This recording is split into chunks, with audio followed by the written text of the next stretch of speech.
are in the test kitchen at Food and Wine, and I'm here with Dana Cowin, the editor of Food and Wine, but also the author of this amazing new book, Mastering My Mistakes in the Kitchen. So thank you so much for having me here. I'm so excited to have you in our home. This is sort of where the book stemmed from, which is you've been the editor-in-chief for 20 years of Food and Wine, but you're sort of admitting that you aren't a great cook. Tell me a little bit about the book.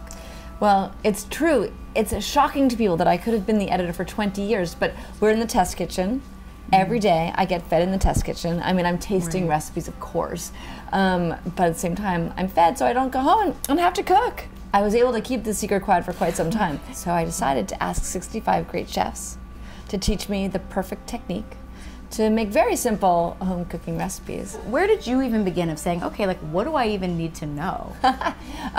Well, I started at the best place I knew, which is my favorite recipes.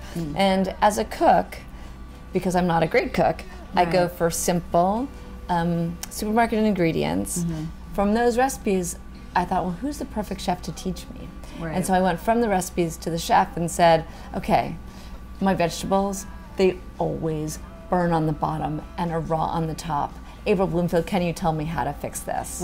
And April really does know how to fix a vegetable problem or two. And so she recommended that I double up the sheet pans so that you disperse the heat, so you're never going to burn the bottoms, and it gives enough time for the tops to cook. And I was like, that's amazing. Amazing and it was and so simple. Yeah, exactly. And so, I mean, let's get to the title of the book. I mean, Mastering Mistakes and How to Fix Them, because I think one of the best parts of the book is not just the recipes, of which there are plenty, but are those sort of quick tips, easy tips. So, I mean, you started with vegetables. Are there other vegetable tips that you can give people that you learned?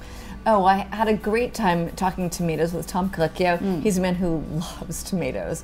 And a couple of things that he taught me. First of all, he has no fear of really cooking down the tomatoes. And he also taught me that if you take different tomatoes will cook in the oven for different amounts of time. Don't just throw them all in. So you actually have to think, like, is this a watery tomato? Is it a solid tomato? Is it an in-season tomato? Is it an out-of-season tomato? Because that's going to determine how long it's going to stay in the oven. You can't just look at cooking times in a cookbook and say, this is definitely correct. Exactly, and you can't just pick up a perfect tomato and say, oh, I'm going to follow that recipe and I'm done. So that was helpful. And then Jean-Georges Van Richten came, and he has this phenomenal beet salad that I modeled my beet and plum salad after. And it has ginger, and it's delicious. But I'd made it, and I'd overcooked the beets, and I wrapped them in tin foil, put them in the oven, and then I'd sort of poke them from time to time to see if they were done. Are they ready? Are they ready? And by the time they seemed ready, they were shriveled and overcooked and not delicious. And so I said to Jean-Georges, how do I avoid this? And he looked at me and said, why are you roasting the beets in the oven? And I said, well, every chef tells you if you want to intensify the flavor, you put it in the oven. That's what you do. And he's like, not if you're a home cook. You take your beets and you boil them. And then it's really easy to tell if they're done. They cook much more quickly. And so we boiled some beets together, and all of a sudden, I thought, I mean, he's so right. Why am I roasting these beets? And like messing with the tin foil, and it's hot. Yeah, it changes beets completely. It does. Those are just three that come to mind. And what about gadget tips? You know, I think one of the other great parts of the book is that it's really showing you, okay, oftentimes you'll have a lot of machinery in your kitchen, but you don't necessarily know how to use it or use it properly. So what are some of the things you came up with there? Well, one of the most explosive things that ever happened to me was when I was making a carrot soup, and I poured the hot vegetables and hot broth into a blender. I put the top on and just, pushed blend, which is not what you should do, because it turns out you make a mess. You make such a mess. The whole thing exploded.